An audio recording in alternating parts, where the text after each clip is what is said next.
NASCAR Championship Weekend quickly approaching, returning to Avondale, Arizona and Phoenix Raceway. This is the Inside Lane. I am your host, Devon Henry, and to give us a good view of what it looks like right now and looking ahead to Championship Weekend is someone who looks above at a bird's eye view of almost every single race across the year and gives us his voice almost every single week with PRN. Join us on the Inside Lane. He is the 2023 recipient of the National Motorsports Press Association Broadcaster of the Year and Joe Littlejohn Award. He is the first broadcaster to do the Memorial Day double and has covered NASCAR for over 40 years. The president of the Performance Racing Network from Salisbury, North Carolina, it's Doug Rice. Doug, thanks for joining me. Thanks for having me on. I really appreciate it. I look forward to doing a little beach racing here. Absolutely. I mean, this time of year for you guys at PRN, it is absolutely hectic. You guys have 4 races over the course of 5 weeks right now, and we're heading from Charlotte to Vegas coming up next. I mean, this has to be a stretch where when you go home, the dogs just love to finally get to see you again, right? Well, they're pretty excited when I get back home. They greet me before my wife does normally. And, you know, this coming weekend is the ROVAL at Charlotte, so that's a home game for us. And then we all pack up and head out to Las Vegas. And it's funny how everybody loves that trip. So works out nicely. And that's a good place for us to kind of put the wraps on the season. We'll go out on Saturday night before the race, and all of us, we don't get a lot of chance to commiserate together. So that's always a nice time, too. Well, excited to have you guys out west as we get so closer to crowning champion here at Phoenix Raceway on November 3rd through the 5th. And this weekend, you mentioned being at home, being at Charlotte Motor Speedway, the home base of NASCAR, and for the ROVAL. Your first douse of motorsports in NASCAR came at the Coca-Cola 600. Your family drug you out there, and now twice a year you get to go out there and be on the broadcast at your home track for the sport that kind of brought you into motorsports, at that track that brought you into motorsports. What does it mean to you to be able to be up there in that booth and be able to look down and be at the place that brought you into the sport so many years ago? It means a lot. I mean, I get a little whimsical when we come here and do races because I think back of attending races, as you said, good research, by the way, with my brothers, my family. And I wasn't the biggest fan then, but then it gets in your blood. I know you're very familiar with that.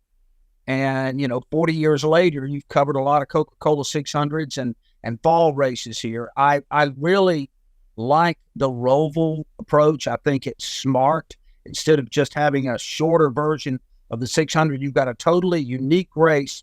And the beautiful thing about it for me is it's the only road course that I know of, maybe outside of Daytona, where you can sit in the stands and watch all the action. And if you miss a little bit of it, we've got the world's second biggest HD screen here. So it's a really good fan and day experience. And kind of putting away your first fan experience at Charlotte Motor Speedway, what kind of experiences would you say is maybe you think of the most when you get to go back to Charlotte? What kind of brings back the memories of this is my home and this is where everything started? I remember coming here with my brothers on Memorial Day weekend, way before we had lights at Charlotte Motor Speedway. And it was always incredibly hot, just 95 degrees with equal amounts of humidity.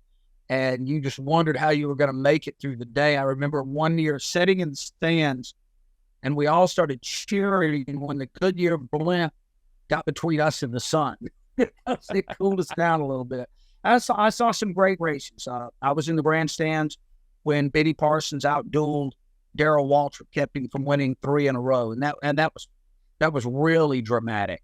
I was here when Richard Petty won number 198, I believe, on his climb to 200. So there's been a lot of really good memories coming here, and this being a part of my family's tradition and now being a part of my work life for all these years. And PRN has now been there for decades at Charlotte Motor Speedway and across SMI tracks across the nation. But you're more than just a motorsports guy, more than just a radio announcer. You're a football guy, you're a PA announcer. So you have this look across a lot of different phases of broadcasting and of sports as well. But the one term that I feel like has been saying the sports world spinning is TV rights. We're seeing it in all the different sports, all the money suddenly skyrocketing that's going into motorsports, football, basketball, college athletics with NIL, you name it.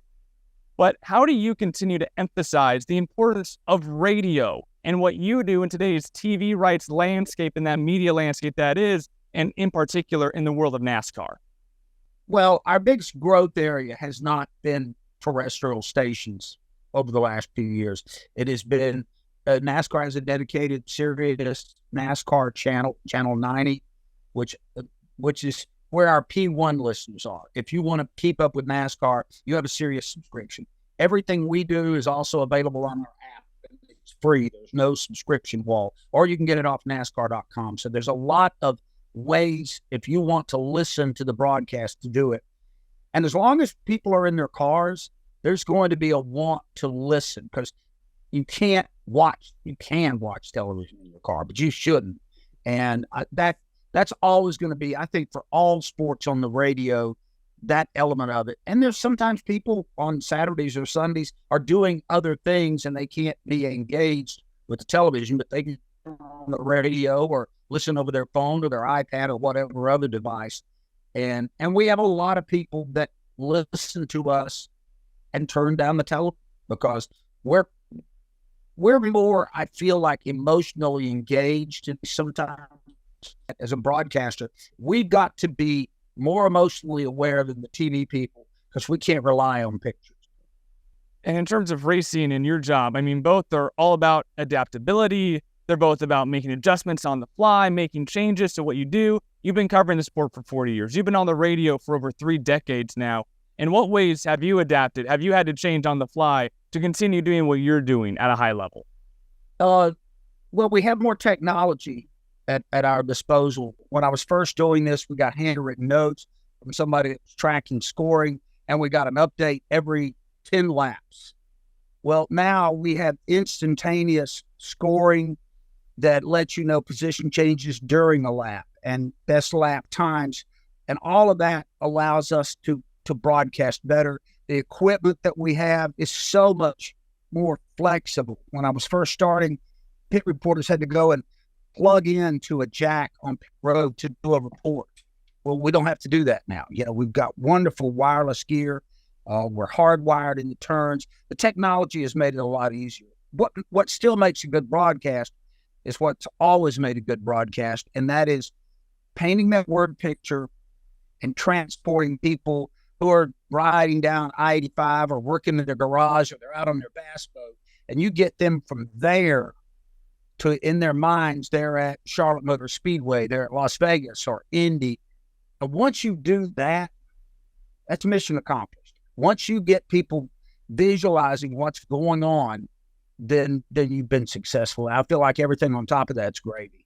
And we take a little different approach. I let our announcers freelance. I want their personalities to show up. I don't want them to sound like robots on the air.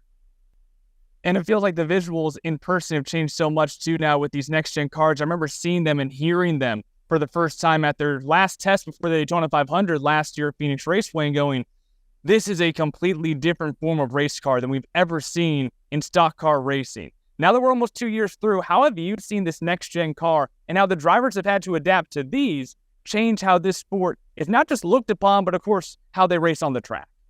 They're very, very loud, by the way. You put 38 of those things out on the track, and we've had to move our positions for our turn announcers over time because they're so loud.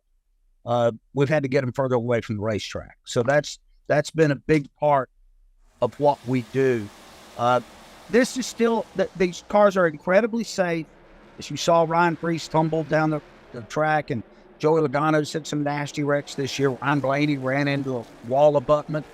So they're safe. They're safer, I'll say that. Things can always happen.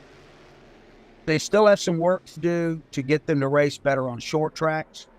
For whatever reason, and they've tried a lot of different solutions, they don't put on a great show on short tracks. They're not the best on the road courses. The 1.5 miles and the super speedways, what used to be plate tracks, it's a great show.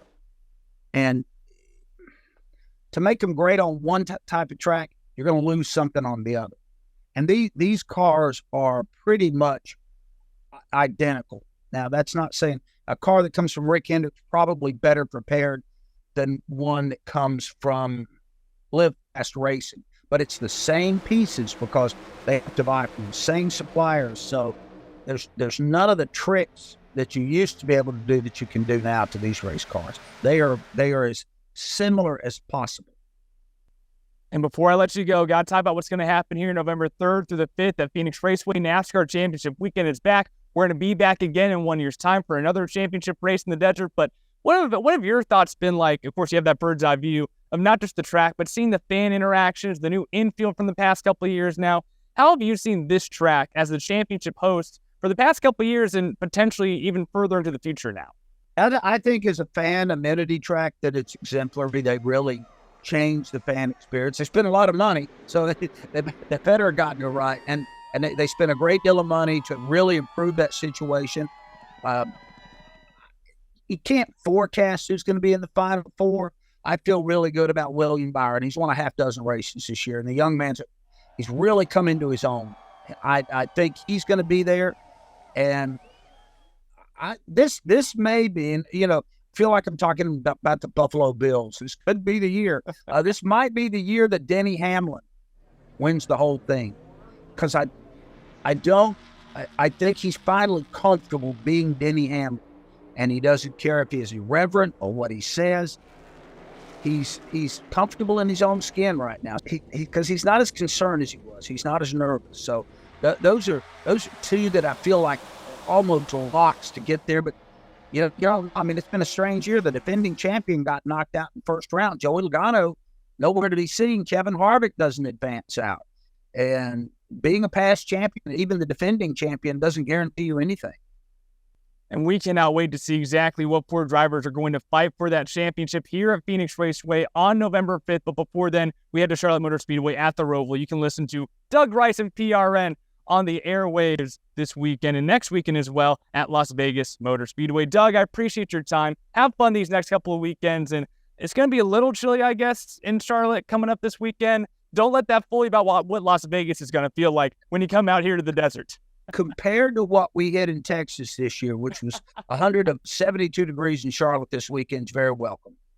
Absolutely. Doug, appreciate your time. This is the Inside Lane on Sports 360 AZ. Be sure to stick around all playoffs long for what we have going on leading up to championship weekend.